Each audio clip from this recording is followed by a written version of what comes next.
This is psychopathic. This is not normal how this country is behaving. Why would we can go to 100 different countries? We can go to the UAE. We can go to Singapore. We can go to Australia. We can invest anywhere. Why would we deal with this? Is craziness. So that's just a concern of mine, that we have to actually have a plan with these tariffs. It's not enough to go out and put psychotic, crazy numbers out every 3 months. Nothing materializes, extend pauses, and then say we're going to do more, right? And also, I think we're noticing this right now. I think Trump has boy who cried wolf syndrome, right? No one cares what he says anymore. No one's even trading on this anymore.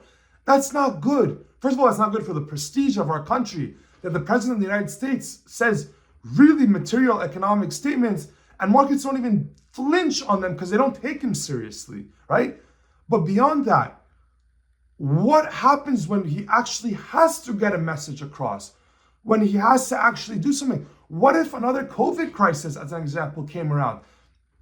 How do we know that he's going to keep his word on things like fiscal stimulus that may happen, right?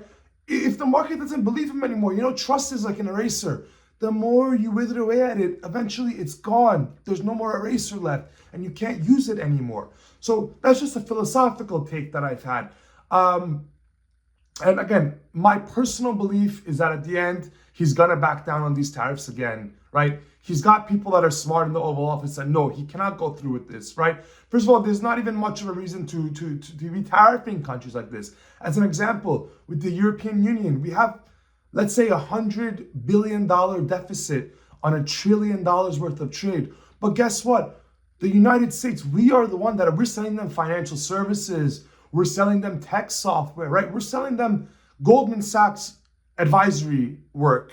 We're selling them software subscriptions at 60% profit margin. They're sending us back Volkswagens at 6% profit margins and bottles of wine at 5% profit margins and tourism in the summer at maybe even 0% profit margins because how hotels are very cyclical. So I just don't see what is the need to negotiate with all these peoples. I agree with the president. Some things we can likely achieve with tariffs. As an example, I think we can use tariffs for advanced chips to get countries to not want to cooperate with China. We can put export controls as an example. We can do things in certain ways if they are targeted and they're coalition-based that they would work.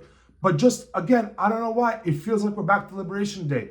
Every country in the world gets a Truth Social post with a randomly generated number of their tariffs.